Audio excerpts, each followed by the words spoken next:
A lot of intrigue there, Mr. Cork. Thank you. Meantime, take a look at this shot. Blizzard-like conditions for President Biden and his approval ratings as the president braves the storm while facing a stalled agenda and the thought of a GOP landslide in the midterms. Joe Concha joins us live here, as he always does, with more. Joe, if you are the White House, which of the myriad of issues facing you in 2022 is your biggest landmine?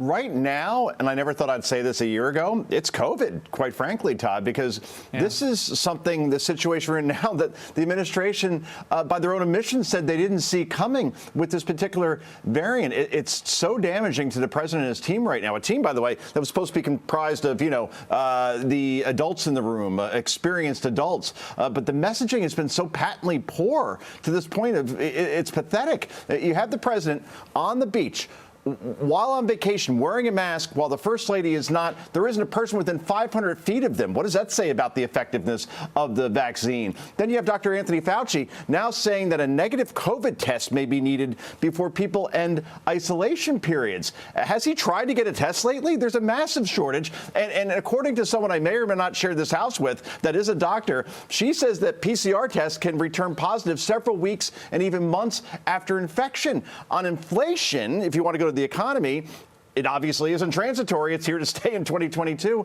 and it's going to get worse before it gets better.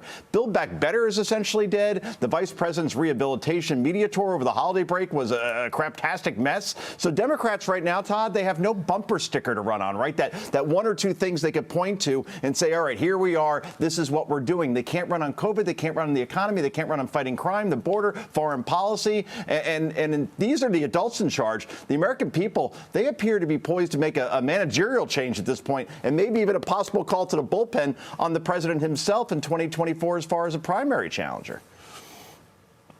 Craptastic, of course, a word in the Oxford English Dictionary. Look it up. It's real. Maybe. It's really there.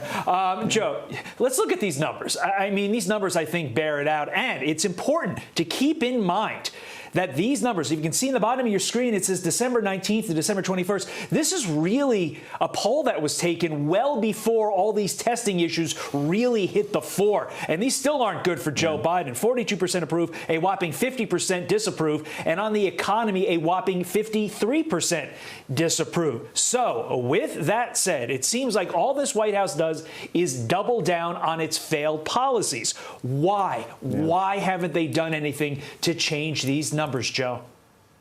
Because they haven't changed the people in charge, right? I'm not talking about the president himself. He can't take himself out of the ball game. But the people that are advising him, for example, like perhaps the chief of staff, right? Perhaps the press secretary, in terms of what we're doing and what the message is.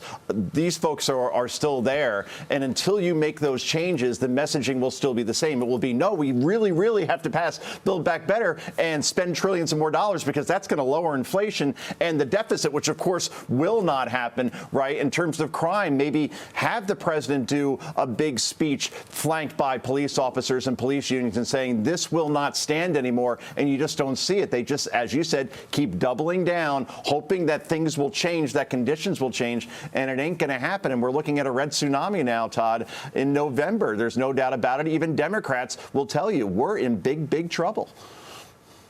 Yeah, it seems like Ron Klain's prior job to being chief of staff was in the Lego movie singing the song "Everything is Awesome," when in fact everything is not awesome in the country or in the White House. Joe Concha, yeah, you said craptastic. I brought in Legos. It's been a hell of a hit. Concha, thank you. Thank you, Todd. Cork, over to you. I'm Steve Doocy. I'm Brian Kilmeade. And I'm Ainsley Earhart. And click here to subscribe to the Fox News YouTube page to catch our hottest interviews and most compelling analysis.